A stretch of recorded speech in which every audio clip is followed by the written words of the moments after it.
Hey guys, it's Chase with csjoseph.life doing another episode for season 17. This is episode 11, and we're going to be talking about how to type with the Quadras, basically.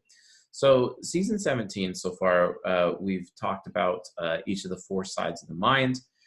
We've also had an opportunity to talk about the various like we've gone even deeper, like for example talking about gender, talking about angelic versus demonic forces upon the superego, where the superego comes from, the origin of all cognition as we know it, etc.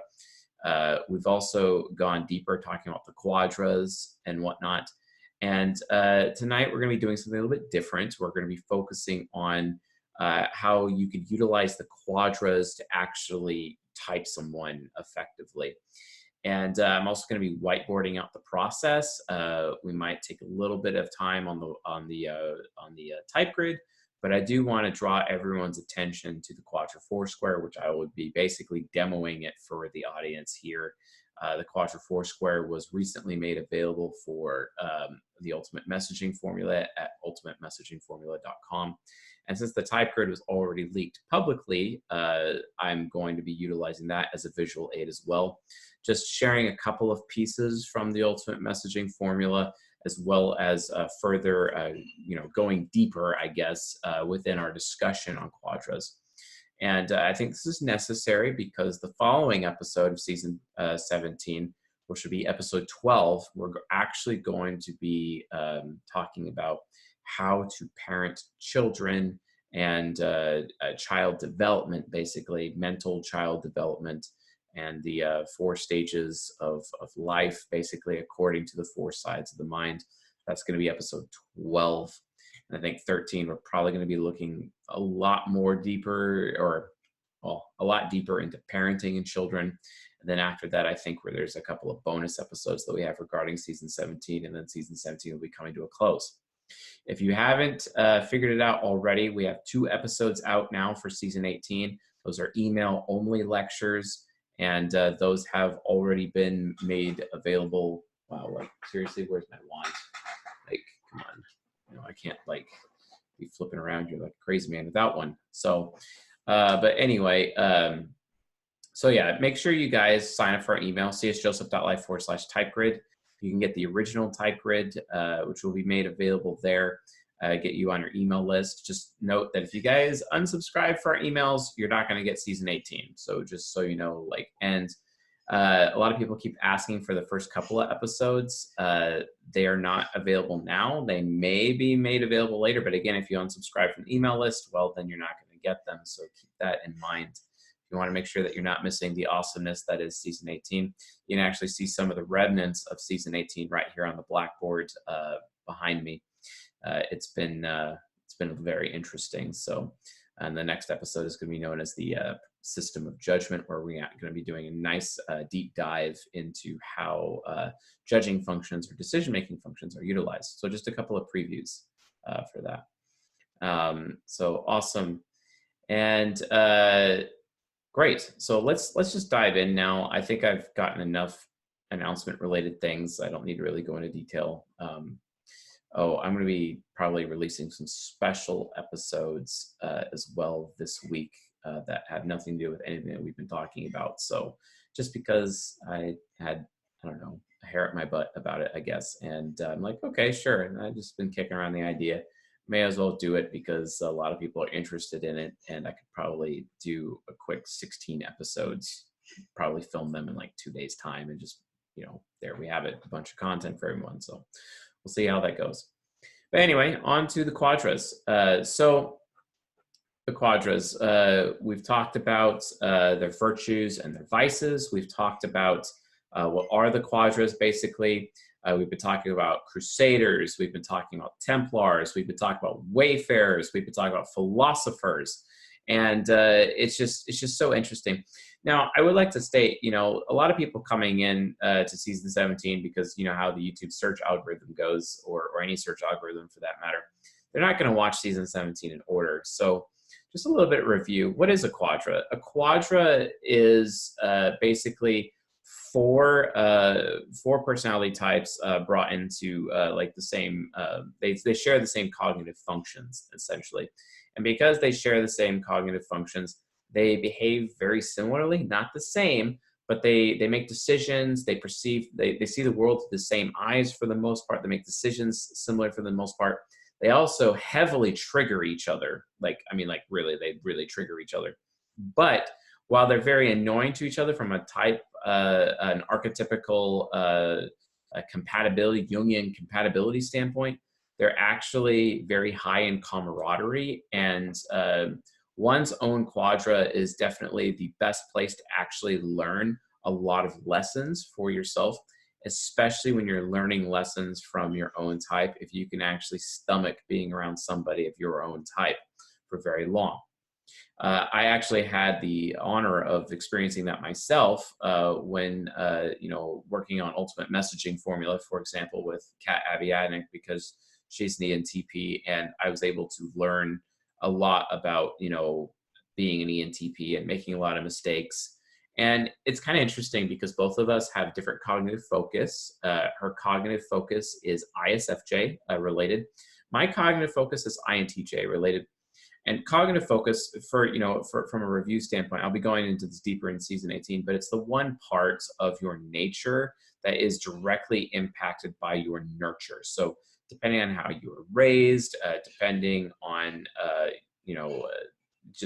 whether or not you've had some serious traumas or even serious successes in your life, it actually causes a person's, while their ego is, whatever type it is, it can actually change into favoring one of the other four sides of the mind because their ego is not typically allowed to be utilized in their upbringing, which usually happens if you have someone of your own quadra as a parent, as a parental figure. Actually, I had someone earlier in the audience today. I was reading all the YouTube comments, and someone in the comments asked me, it's like, hey, is it statistically likely that someone that at least one of your parents is within the same quadra as you? And it really shocked me, that question, because I started TIing that and really thinking about it. I was even thinking about it in the shower. Even I was just so baffled by that question. It was a very insightful question, and I'm like, wow, there's really a good chance that that may actually be statistically likely, because that's how it is with my parents. It's how it is with Railgun's parents.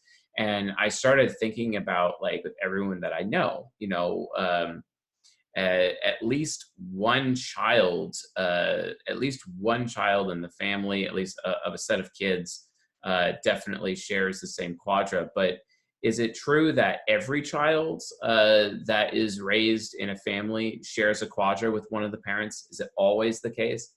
I don't think that's always the case. But I have seen, at least so far, based on my initial thinking and going through all the people in my life that I know, because I've memorized all of them with my SI inferior, going aspirational mode, that there is a chance that it's statistically likely. I don't know. I really don't know. I know birth order has a lot to do with it, and we'll be talking a little bit about that in subsequent episodes of season 17. But regardless, I do think it's something that this audience needs to at least consider. If you guys have any thoughts on that concept, please leave a comment below. I really want to read into that because before I launch into the parenting lectures, I want to know a little bit more about where the audience sees things, and maybe we can create an open forum. I might actually release like a little online questionnaire as a survey to get information from people in the audience to actually find out, so we can actually create data and statistics, to that point. But again, we have to take it with grains of salt because not a lot of people actually know how to type themselves or others, which is really frustrating. But guess what? That's why we're having this episode right now, to actually discuss that. It's absolutely critical to be able to have that point of view, because if you don't, then you're going to find yourself in a situation where if you don't know how to type yourself or others, then you're seriously allowing yourself to kind of like fall behind to a point in that area. Okay, cool. So I got my first visual aid set up, so I'm going to go into it right now. Oh, we got a couple of comments in the chat already. So we got Shmoney says, I'm the last born and the only pragmatic of my mother's 4 children. Lol. Yes, guys, by the way, folks, we have like a live audience for the recording of this lecture. It's like for Patreon Gold, it's the live lecture for this month. So, and Alan Chang says, in the case of only child, I think it's less likely that the kid is in the same quadra as one of the parents. I mean, okay, that's fine, Helen. But if I was an only child, because I am the firstborn of my family, if I was an only child, then that wouldn't be true. So I'm not entirely sure. Um, and Newthrovite, I can't say that name. Sorry. I'm an INFJ. My mom's an ENFJ, and my little sister is an ISTP. Well, tons of quadra all over the place. And then Lev says, my mom and I are both ESTJs. And John Stevenson's asking a question, super ego-oriented. I'm not here to take questions until the Q&A session, good sir. But I imagine you could technically. Anyway, thank you for all the comments. But also, like, when this video is posted, leave comments there too, because I want everybody in the community to be able to be part of this discussion. It's really important to me, and will assist with upcoming lecture content. Okay, so let's see how this works. Awesome, that's not gonna work. Let's try this one. Okay, or let's try this one. No, let's try this one.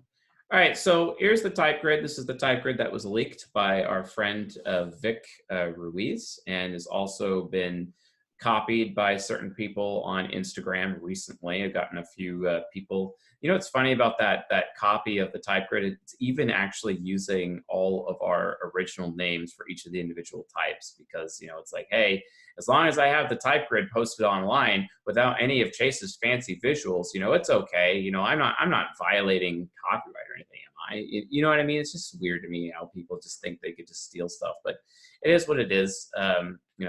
People like that will definitely be dealt with. But, in the meantime, the community has to move on and we have to continue our work. So that's what I'll definitely be doing. But welcome to the Type Grid 3.0. May as well talk about it here because guess what? It was leaked. This is one of the core things that you get with Ultimate Messaging Formula at ultimatemessagingformula.com. But this is the primary tool with which we use as a community to type ourselves or other people. And mastery of the type grid is basically everything that you need to achieve to be able to psychoanalyze anybody and do it, instantly. There have been a lot of issues with the type grid, though, in the past. It hasn't been so accessible. A lot of people had some really strong criticisms about it because they didn't exactly understand the differences between all of the individual pieces. But okay, yeah, I get that. Obviously, we've still kept our structure, starter, finisher, background nomenclature. We're still running with the guardians, artisans, intellectuals, idealists nomenclature from a disposition standpoint. And so dispositions are at the top, aka temperaments. And then we have the communication styles, structure, starter, finisher, background, etc. A couple of changes, though, before I go in a little bit deeper. I would like to explain, though, that direct and initiating is there, but instead of saying control, we decided to say outcome. And the reason why is because we've noticed that control types actually resonate a little bit more with the word outcome. And then the movement types are resonating a little bit more with the word progression. And this is just something that we've noticed within the community, and we wanted to have the opportunity to actually make those changes to make this this diagram a little bit more accessible when you're using it to psychoanalyze people. Absolutely necessary. So, and yeah, I'm showing it here on YouTube, for free because it was leaked. So, okay, great, it was leaked. That sucks, but it is what it is. But hey, I'm sharing it right now for all to see so that we can interact with it appropriately. So yeah, and we have also we changed the cleric symbol from a lily to a lotus. I think a lotus is far more effective, especially with them being a Templar.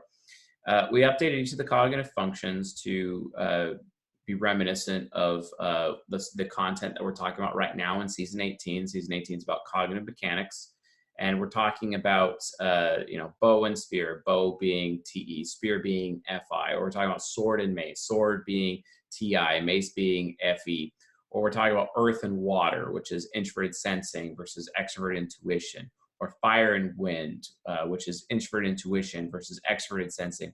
Each of those cognitive functions are representative within each of the individual types.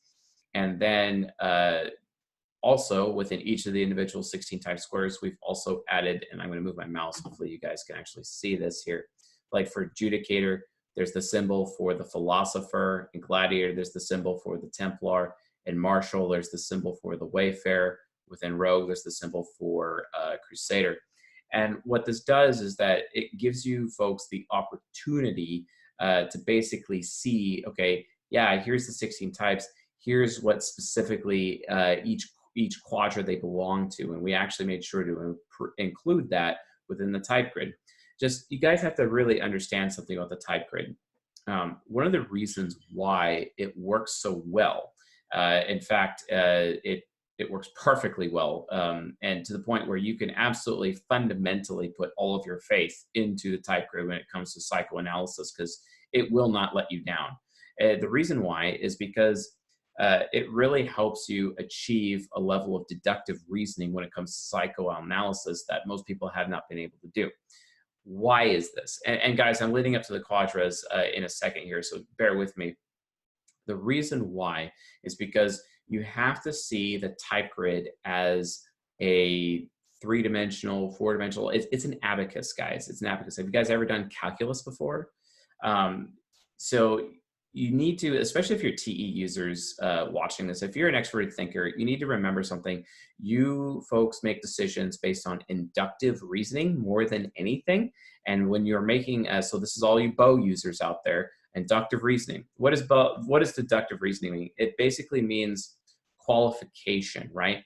You're trying to qualify people under each of these, under each of these 16 types, basically. And so what you guys end up doing, you always look at the type grid and you're like, okay, well, I really think he's informative, and he's obviously he's responding. Okay, so but oh yeah, and then definitely an artisan, so he's a druid, and then you guys get your answer wrong. The reason is because you're trying to add traits to people. That's not the appropriate way. TE users, you need to learn how to subtract traits from people. So you need to use deductive reasoning. So here's how you do it. You assume that whoever you're typing is literally everybody. You assume that they're all traits. And then you just subtract traits from them that they aren't, or they are less than the other one. This allows you to view the type grid from a primary versus secondary standpoint. And it also gets your head out of thinking about statics and start thinking about dynamics. That's what the type grid is all about. It's about identifying specific dynamics between each of the 16 types. And this is explained at length within the Ultimate Messaging Formula, including worksheets, to be able to kind of like figure out how that works exactly. But back to the abacus model, you have to see the type grid as an abacus. And what's really special about an abacus when you're doing calculus, for example, is that when you're doing a calculation on abacus, there's different, it's almost like a cube. You see, there's different vectors with which to apply your logic in order to come up with an answer, for example, right? And this version of the type grid has 4 vectors on how to use it. 4 vectors. Okay, the first type grid we released, we really only had 2, maybe 3 technically vectors represented. But with the quadras present, the quadras basically being the 4th vector, you're able to type people based on their vectors, on these 4 vectors. So what are these vectors? Well, the first one is the obvious one, their communication style. That's a vector, right? And then you have the disposition. That's a vector. And then you have their cognitive armaments. And cognitive armaments are literally their functions when they're paired with each other. Like, for example, bow and spear, which is TEFI user. Guess what? That's an armament, right? Or that's a, that's an arsenal, because we break it up into arsenal, and we also break it up into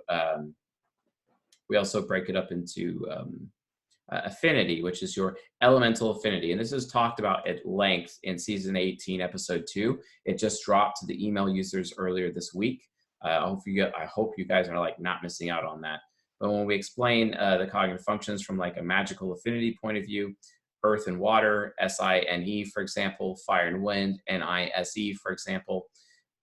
So that is also a vector, right? And an example of this, I guess the best example of this would be when you watch me type people on the How to Type live streams, for example, and understanding the dynamic between how bow and spear sits together, how they're on a cognitive axis with one another and how they interact with each other.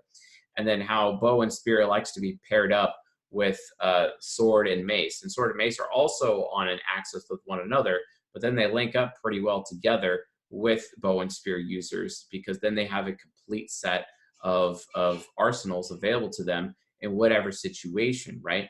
It's no different with their cognitive affinities because their cognitive affinities are literally like their elemental focus specifically for each of the 16 types. This is also necessary to understand, right? So cognitive armaments, which is their arsenal plus their affinity, arsenal being their weapons, which is decision-making functions, their affinity being their elements that they're attached to, being their perception functions, those also are additional vectors. Now, I would say cognitive armaments would represent maybe like one vector, and I'm kind of grouping them all together. But if you really break it down, it's actually like a lot of vectors alone because there's technically 4 subvectors within that, right? Within this abacus of the type grid, right?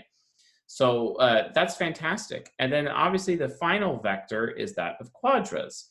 And if you can identify their quadra, well, guess what happens? Like, seriously, it's like, oh, this guy's obviously a crusader. Great, you've just eliminated 12 of the types off of the thing. But or even look at it even more than this. You can go even deeper. It's like, oh, okay, this guy is obviously a sword mace user. Okay, if he's a sword mace user, you've just eliminated half the types right there. You see, half the types, and then you could go in deeper with the quadra. If you find one cognitive armament and you find one quadra, well, guess what? You only have 2 types left at that point. You see what I'm saying? Or actually potentially 4 types, potentially. But there's so many different combinations. There's so many different ways that you yourself can interact with the type grid. And there's so many vectors we haven't even added. Those are just like the main 4 that, and you can also get a correct answer with just using 2. This is where it gets into deductive versus inductive reasoning when you're using the type grid, because if you know their disposition and their communication style by default, you know which one of the 16 types they are. You see what I'm saying? But having the ability to use cognitive armaments analysis, which is axis, cognitive axis, and the ability to use quadras, for example, allows you to refine your results and also allows you to check your work. The great thing about an abacus is that you have to have the same answer regardless of which vector you use in abacus. And this right here is the fundamental reason as to why the type grid is science fact and not science fiction. It is not pseudoscience. So the fact that our brains have literally been reduced to a system that an abacus can analyze and be utilized to identify with us proves so much about like the structure of the human soul, psychologically speaking, guys. It proves so much. It also proves that people like Joe Biden, for example, who are running for office, are literally he's literally an ESTJ. He is adjudicator. And it's funny because when you're talking about adjudicators as a result, you know, what do adjudicators do? I mean, come on, like, tell me what do philosophers do? Let's get the Quadra Foursquare in here. There it is. What do philosophers do? What do they have a habit of doing? Oh, that's right. They have a habit of sacrificing their fellow human beings for the sake of personal gain. Gee, I wonder if a politician is ever going to do that. Wait, so why would I want to vote for Joe Biden, right? Oh, but wait a minute, Trump, he's a wayfarer. What do wayfarers do? Oh, that's right, they steal. Do I really want him to be a leader, right? Or, what about a crusader? Who's a crusader president of the United States? Oh, Ronald Reagan, he was a crusader, right? I wonder how many times people like him, found the innocent guilty and put away the wrong people, right? I wonder what would happen there, Or what about a Templar type? You know, John F. Kennedy, right? Good old Templar, right? You know, expecting everyone else around him to be responsible, but he himself was not so responsible, right? Wait a minute. You see what I'm saying, guys? Like, we really, really, really could utilize this science in our lives every day and psychoanalyze people properly, especially from a Quadra point of view, to really understand people's potential good habits and bad habits, and especially when they're running for office. Are you sure? Are you sure that you're putting your faith into the correct Quadra? Are you sure you are? Right? But of course, you know, philosophers have an advantage, right? Because, you know, philosophers are very politically minded. They also seek power more so than everybody else because they want their opinion to be so much more valuable than others because they're so afraid of being heard and they just want to look smart. And I'm sure Joe Biden really loves looking smart, but is he? Ask yourself that question. You see what I'm saying, guys? Like, there's so much out here, and it's because of the Quadras. If you actually think about it, it goes even further. This is why we have the Dunning-Kruger effect. Dunning-Kruger means that the smart people think they're dumb, and the stupid people think they're smart, right? You know, hashtag Joe Biden. You know what I'm saying? So, like, think about that, guys. Like, even from like a political point of view, we really have to come to terms, you know, with the reality of the situation is. You know, it also it's kind of sucks when, you know, certain Quadras are kind of more common than others, right? I think that really sucks. Wayfarers are definitely the rarest because there's more affiliatives than there is pragmatics for sure, and NTJs are super rare as is. So there's already less wayfarers than everybody else, but there is a glut of philosophers. They're all over the place, you know, and there's also a glut of crusaders as well. Like crusaders is kind of even because you have the SFJs are hyper common and the NTPs are hyper rare, so it kind of balances itself out. But the bottom line is that we cannot really, you know, show favoritism, you know, in terms of each of the Quadras, but, you know, it's necessary to understand the Quadras and how they work so that you can fundamentally understand people. So anyway, here's the Quadra Foursquare, and it breaks down the cognitive armaments such as their affinities and their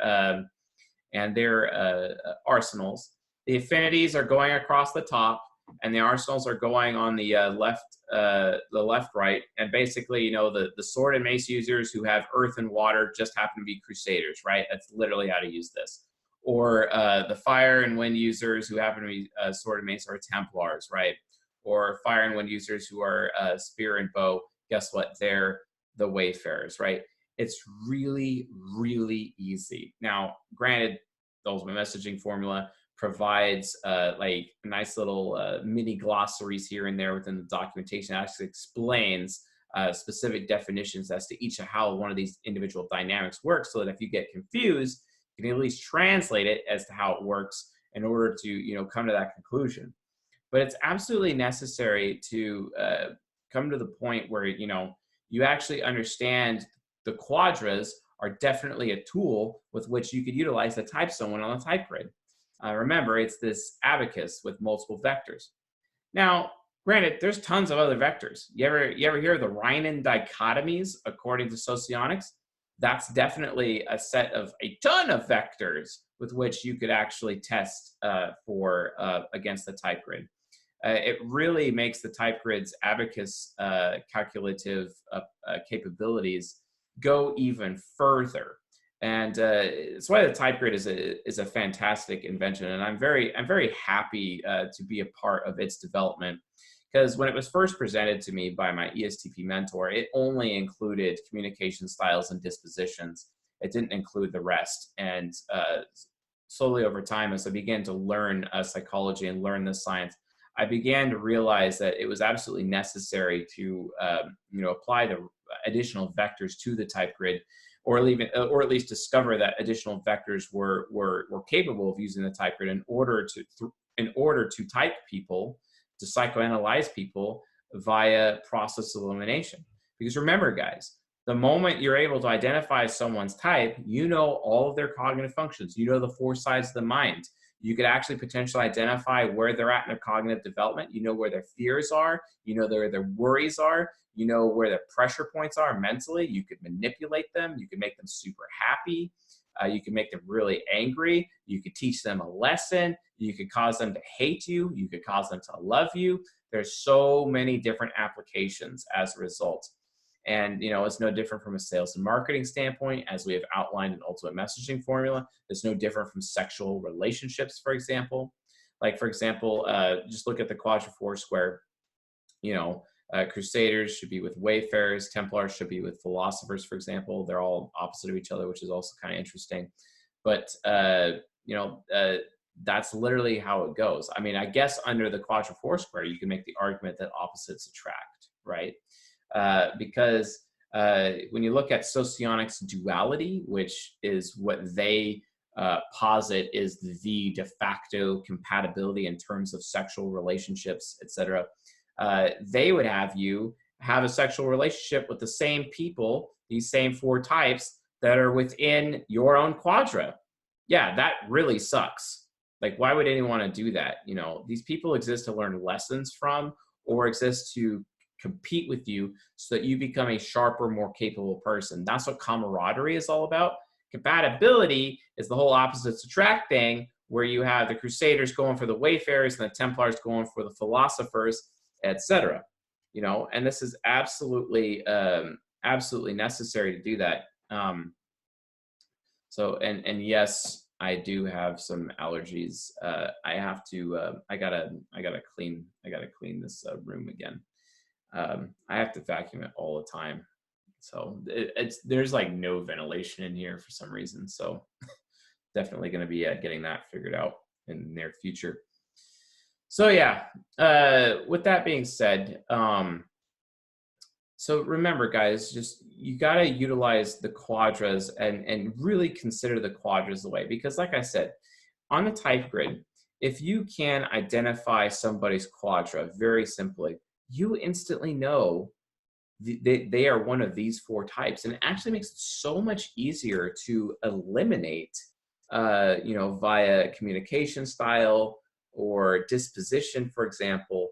It makes it a lot easier to use those tools to actually eliminate from there. Like, for example, let's look at Templar, right?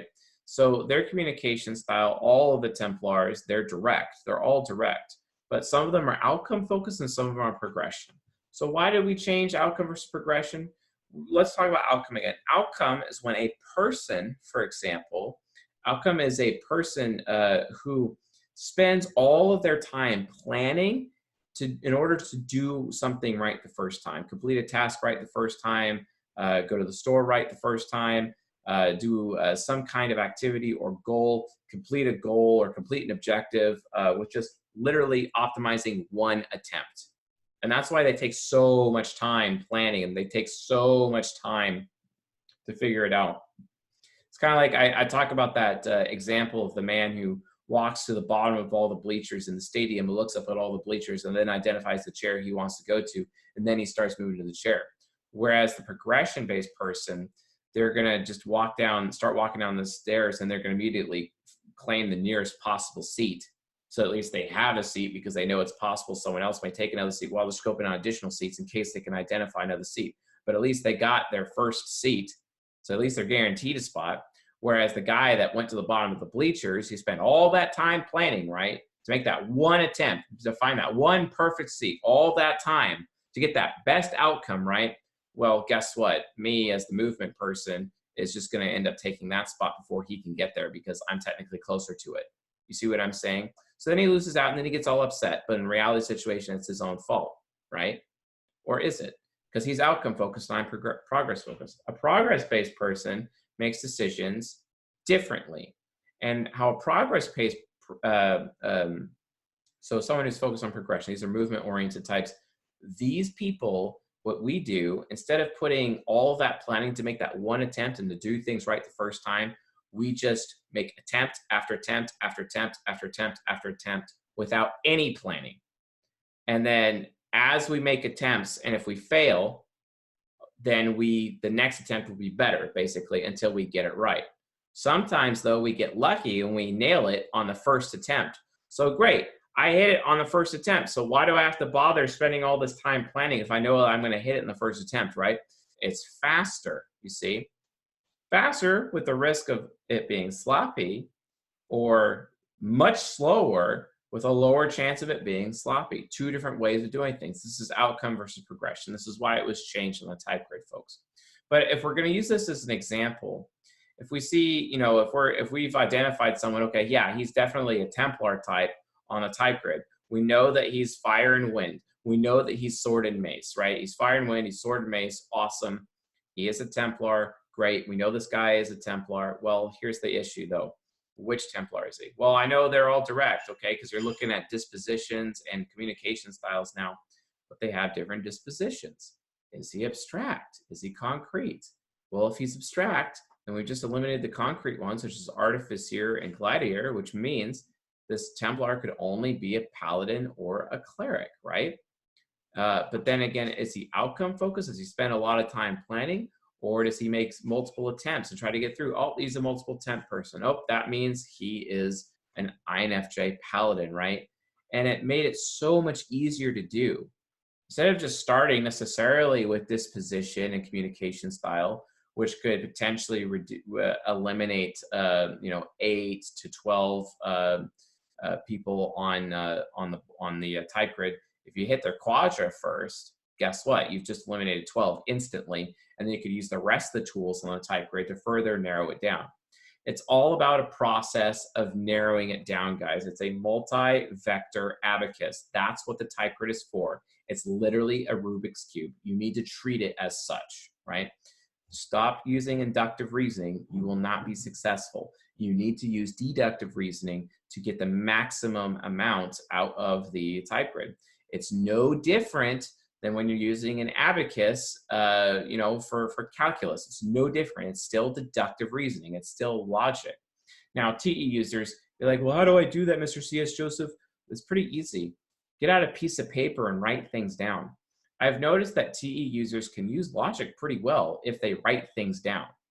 They just have to have the self-discipline, especially wayfarers, for example. They have to have the self-discipline and actually pull out a notepad and actually start taking notes to write down all of their qualifications per se, and then actually consider working backwards. Working backwards is a little bit hard for an NI user to do. Working backwards is typically an NE person's do. So this is why wayfarers would actually really struggle with potentially typing someone correctly as a result. Luckily, philosophers can still work backwards, but they still have the problem of inductive reasoning as a result. Why is this relevant? It's relevant because Templars, at the end of the day, in terms of just natural and being natural about things within their nature, this is why I maintain Templars are the best of the Quadras to actually utilize the type grid and type people appropriately. This also includes, visual typing, etc. And by the way, if you guys want to get in on some visual typing stuff, I'm going to be doing my first lecture on visual typing in the very near future. It's going to be the March 2020 Ruby conference. I believe it takes place next week. And I will be touching on visual typing for the very first time in the material that's going to be presented in the Ruby conference. If you want to find out more about that, go to csjoseph.life/Patreon and sign up as a Ruby member so that you can gain access to that this month, and also all of our previous Ruby conferences. They are available there. You go to that website, it's like a really big menu and stuff, and you guys can check that out. It's pretty dope. So anyway, so as you can see, it's really necessary to identify your quadra, right? And let's bring up the type grid again, just in case. Let's see here. All right, cool. Let's bring up the type grid right here. All right, let's see. There we go. And once you identify their quadra, guess what? Like I said, if it's a Crusader, it's, boom, Rogue, Ardent, Knight, Cavalier, everything is just basically X'd out after that. No problem. Totally not, totally not actually the thing. You know what I'm saying? So very nice, very useful, very necessary. Don't just use just disposition and communication style. You could definitely do that, but you can also use the Quadras. You can also use cognitive armaments, which is basically the cognitive axes, you know, the sword and mace, etc., fire and wind, etc. You can use those all at the same time. But what's really, really important, make sure you use each of these vectors within the abacus, that is the type grid, to actually, I think, like, to check your work. Like, literally, use them to check your work. It's important because if you see it one way, but it's not matching another way that you're coming to your conclusion, well, then it's incorrect. Remember, the beauty of an abacus is that regardless of what vector you choose to interact with an abacus, regardless, you'll still get the same answer. And that's how logic is supposed to work, right? That's how this abacus works. That's literally the fundamentals of calculus itself. We literally have reduced the human mind to a calculus-based algorithm based on these four sides dynamics, right? Four sides of the mind, etc. So absolutely necessary. And I think that once everyone is using the type grid, I think we'll start to see a fundamental change in decision-making and human relationships here on Earth. And it's a lot of these principles on top of a lot of human nurture principles that we have created, you know, basically software. And we're going to be releasing that software this year and making it available. The personality assessment based on these principles and potentially additional vectors that aren't discussed here will be made to available to everyone within this community in the very near future. But again, guys, it's all based on this. It's all based on this abacus. It's literally who we are, you know, right here. And again, as I said in season 18, it's because of this abacus that I maintain. I have no choice but to maintain. Like I said in season 17, episode 1, that, you know, if I had a choice between, if I had to put money down between intelligent design versus macro evolution, which one's true or false, right? Because of how this abacus works, because it follows, you know, the mathematical foundation of the universe itself with these dynamics, I would fundamentally maintain that intelligent design is true and macro evolution is false. I maintain that microevolution is true, but that's a different story. I mean, we have absolute order, you know, being brought to chaos within our minds, and it always follows the structure of the type grid every single time. The type grid is the key to understanding. It is literally the Rosetta Stone to the human soul. And the more people that know it, the more people that are able to use it, fundamental positive change will occur here on Earth. How? Well, if you understand yourself, if you understand you're a dualist, for example, you'll forgive yourself. You'll realize that you're forgetful, for example. You'll realize that you have DI trickster and thus aren't really good at logic and all about belief and perception, etc. And you'll be okay with that. You'll forgive yourself. And then because you've forgiven yourself, you start to love yourself, right? And then because of that, you'll start to enforce boundaries and personal standards, right? Enforcing boundaries with other people where you will not allow anyone to mistreat you because it's like, no, I'm a dualist. I'm an ESFP. They need to respect me because I'm one of the 16 types. I'm a legitimate person. I'm not just some ADD, ADHD person that they're just assuming I am because I'm not behaving like an ISTJ, which is who they want me to behave. And that's why they put me on Ritalin, for example, right? Because it absolutely legitimizes who you are. The type grid legitimizes your identity. It gives you the ability to understand, forgive, and love yourself so that you can defend your identity, which means you're holding yourself to higher personal standards. You're holding other people to those personal boundaries. That way you will be ultimately happy because you do this. But guess what? That's only half the side. That's only half. The other half is, because you understand yourself, you're forgiving yourself, and you love yourself, guess what? You can understand others.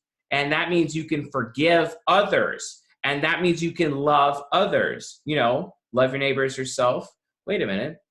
Gee, Mr. C.S. Joseph, does that mean that, like, if all of humanity understood these concepts that, you know, there would be really no need for war anymore? Yeah, that's correct.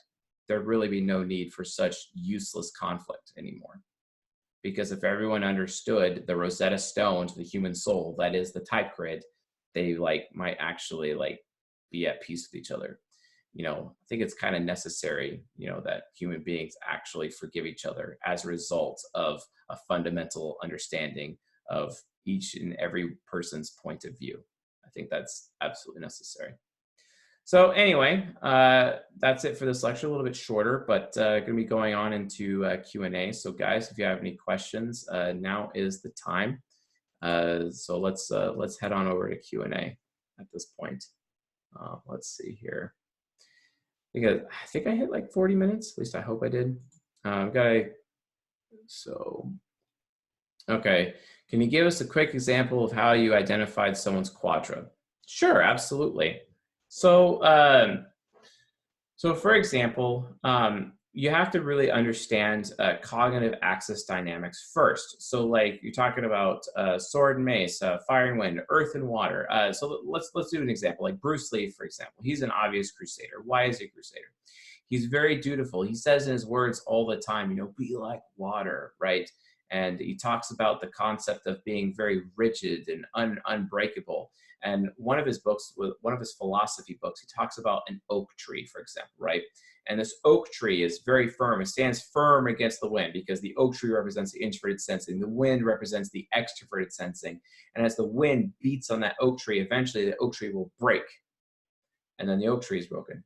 And then what Bruce Lee is trying to argue is that you need to bend with the wind, like the bamboo. The bamboo is not going to fall over, but the oak tree will fall over to the wind, for example, right?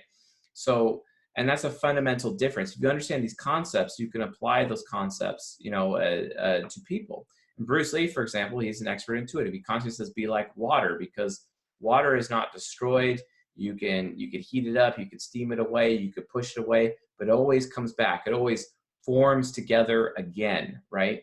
And that's all about expert intuition. That's water affinity. And if you have water affinity, you automatically have earth affinity because earth and water go together because they're on an axis. So you instantly know, like for example, according to the type grid, we instantly know that he's an earth and water user. Okay, so who are all the earth and water users?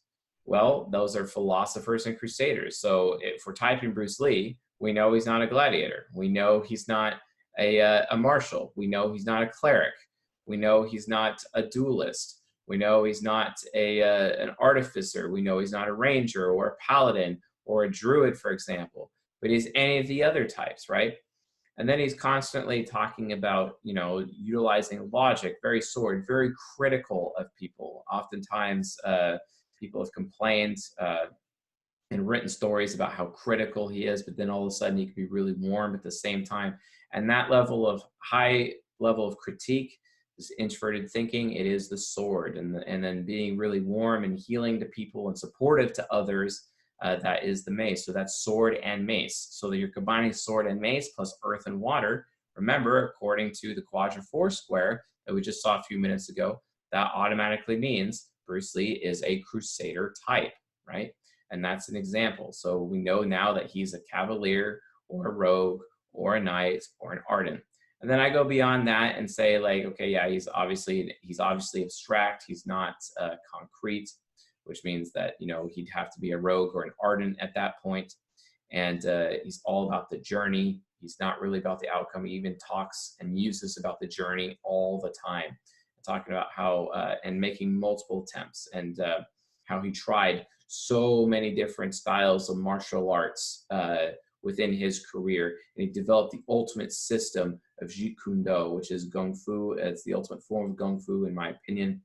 And Jeet Kune Do, basically, he's taken all the best parts of so many different martial arts and completed a new system, a more complete system that is ideal for any situation. And that JKD was created from an affiliative point of view. It was created specifically for, or from a pragmatic point of view, it was created specifically for street fighting, right?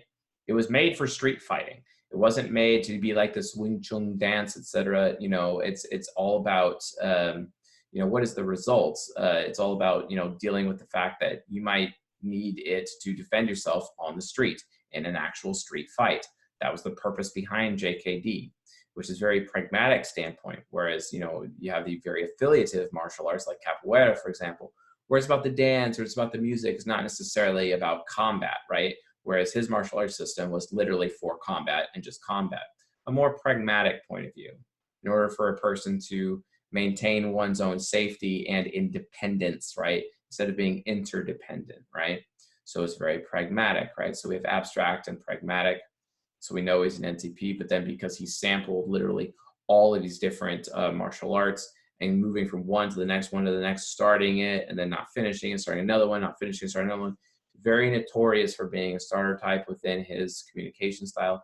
Ergo, Bruce Lee's literally an ENTP. He's a rope, folks. So that's an example of typing somebody using this type grid abacus approach with these 4 vectors to be able to arrive to an accurate conclusion as to how someone is typed, etc. So let's get back to the questions. All right. I'm gonna mark these here. Okay. Can you very briefly explain bow and arrow? Bow just represents extroverted thinking. That's all it is. The reason why is because look at it this way: like an INTJ versus an ENTP, right? An ENTP is up close and personal and in your face, right? Kind of like that spy in Team Fortress 2, right? Just comes up behind you. It's got a knife, one-hit kill, right? Or when you're playing that other game, Titanfall, and you have that one little pistol that like automatically locks in on their pressure points for like instant kills with one hit, for example. Those kinds of weapons, those are very appealing to ENTPs. Whereas a sniper rifle is more, you know, in line with a ranger, an INTJ. They're a very ranged type, right? And why is that? Because it's like, why would I want to put myself in danger if I could do it at a distance, right?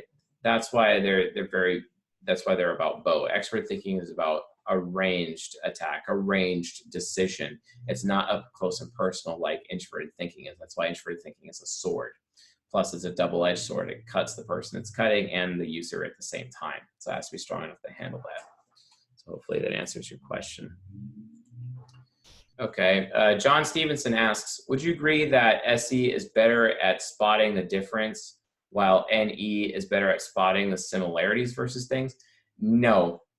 I want to agree with you, John, but I just can't, because in terms of physics versus metaphysics, the tangible versus the intangible, it's not really, I don't necessarily think that's the case, because even expert intuition through introverted sensing can spot the difference. An introverted sensor can walk into a room and instantly know when something is different about that room, whereas an extroverted sensor walks in the room, they don't really have very much memory about things in that room, right? Like what if it's like a shop where they have tools and whatnot? Are those tools like actually there? Are they all in the right place? The extroverted sensor assumes that all the tools are exactly where they left them, right? Which is that one assigned area where they are, so they don't have to really spend so much time remembering things, and they get super ragey when their tools have been moved, right?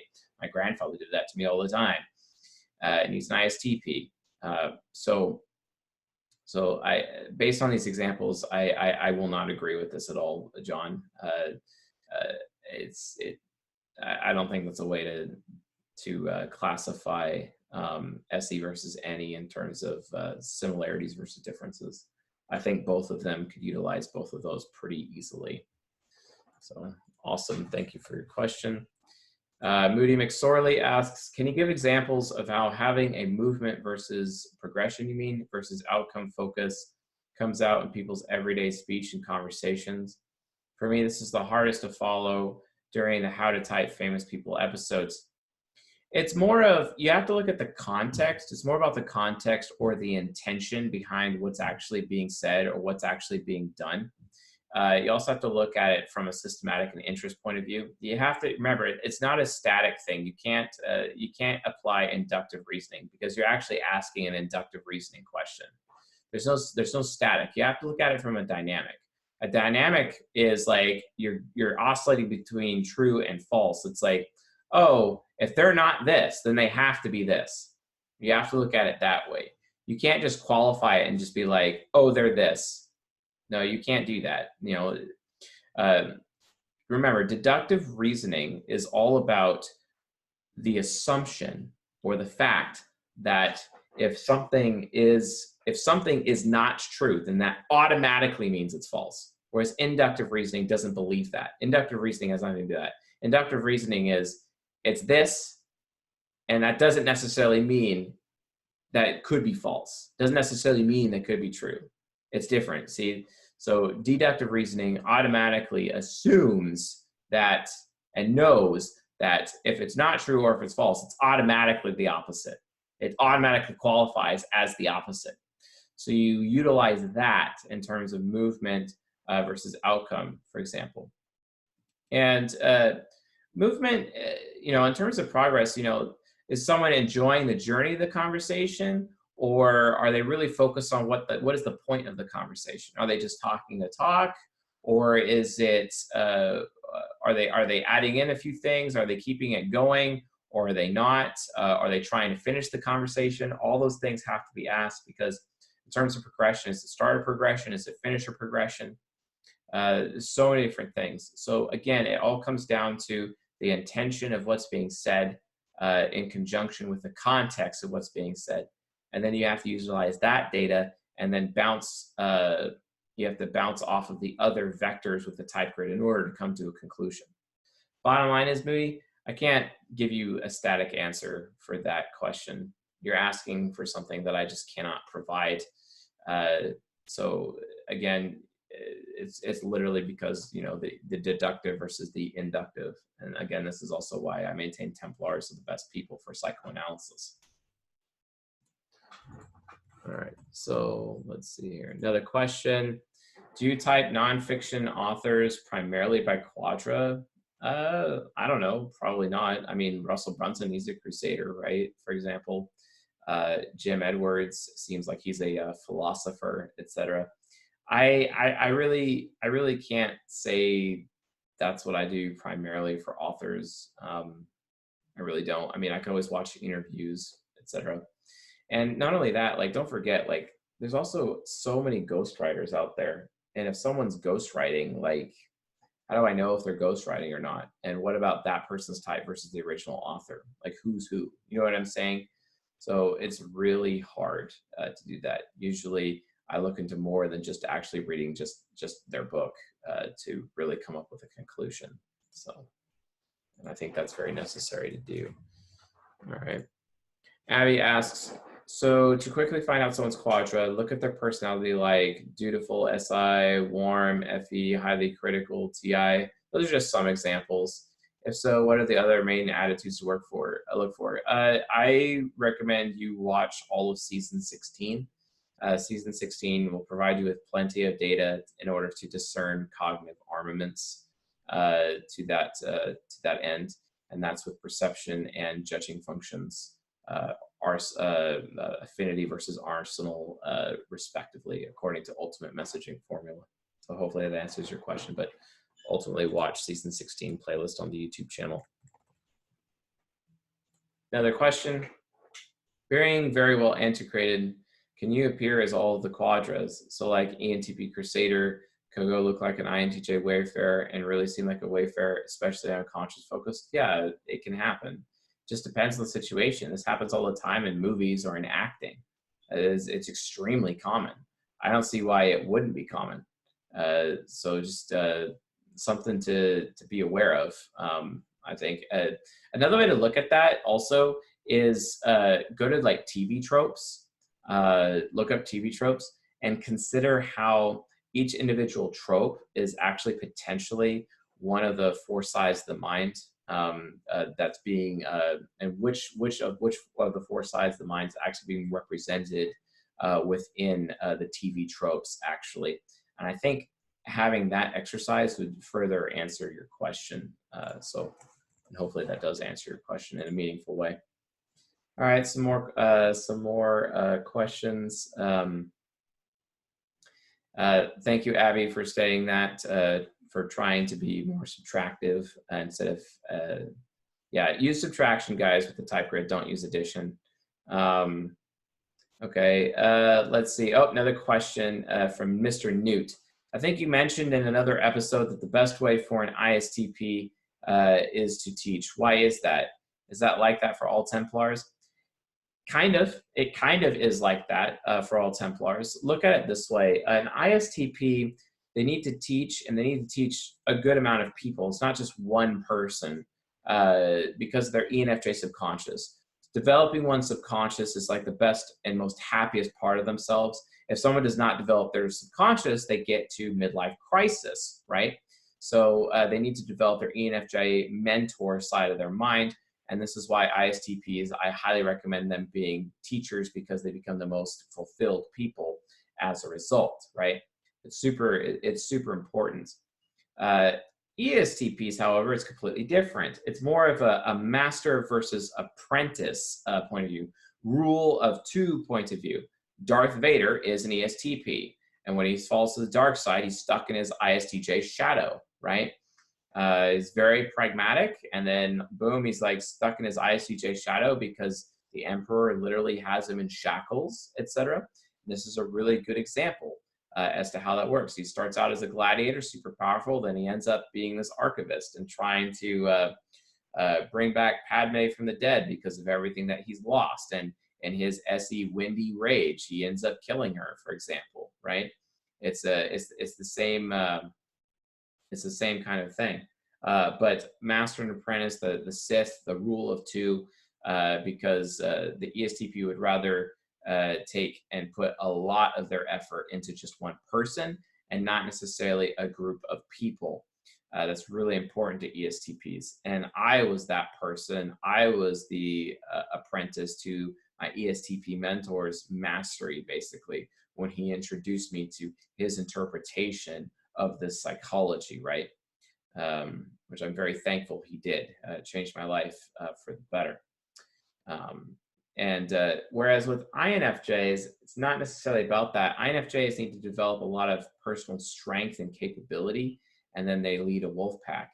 ENFJs, they're trying to really hone their creative genius in some capacity to, and they already teach people by default anyway, but they're kind of more just trying to become that very capable, independent person. They realize how dependent they are, how interdependent they are, and they're trying to discover their independence, which is taking them away from teaching. So hopefully that answers your question. Gosh, allergies are horrible in here. Okay. So Moody McSorley says, thanks so much for the thorough answer. Funny how my question is requesting an inductive approach without me even realizing it. I'm working with TE inferior TI demon here. Well, I'm glad to have been a help, good sir. Very much so. And Jared Hines has his hand raised. Do you have a question? Are you going to put that in the chat for us? Or, oh, hold on. Got even more questions. Why, as an ENFP, am I more in the here and now more often? I don't know what you mean by that. I mean, are you like an ESFP? Maybe, I don't know. And also resemble an ENTP with an ISFJ subconscious. Probably just need to verify. Remember, everyone has every trait. You just have to identify which ones are primary versus secondary. Blooper asks, in your INFPs compared to INTPs video, you said that FI was a thinking function. If so, would their reasoning be inductive? Yes, yes, absolutely. And how do you stop? Okay, so these questions are not relating to the lecture, guys. Let's not stay off topic. Let's stick to the lecture, please. How do you stop an ISFP from getting so upset? Well, I don't know. Tell them you think highly of them. That's probably what I do. And okay, so Abby asks, can you maybe then type someone by asking them what they would probably do during a midlife crisis? No, because a lot of people actually are very ignorant of them being in midlife crisis, much less being willing to admit that they have a midlife crisis. So I can't answer that question accurately. And so you're supposed to subtract types, or are you supposed to subtract aspects? Both. The answer is both when using the type grid of the Quadra Foursquare, like abstract versus concrete, or is it subtracting a disposition of communication style? Yes. The answer to that is yes, all the way across the board. Um, uh, and yes, it was answered. FI is a superior and T is both. They're ranged weapons because the FI and the TE user, they can't be, you know, being up close and personal is not their preference. They always like to attack from a distance if possible.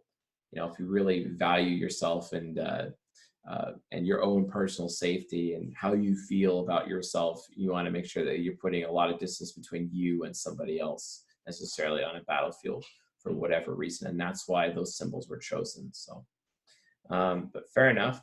All good, Mr. Jared Hines. All right, folks, that closes our Q&A session for this live lecture. Thank you all for coming. Don't forget our Ruby conference. We're going to be talking about dating tips and visual typing. Dating tips and visual typing. You will want to be on this Ruby conference this month. It is coming very soon. csjoseph.live/Patreon to check that out. Otherwise, folks, it's been fantastic to have you as usual. Thank you all for being my patrons and also our audience. We love you all, and let's continue to keep making a better world as we do it. So with that being said, folks, I'll see you guys tonight. Later.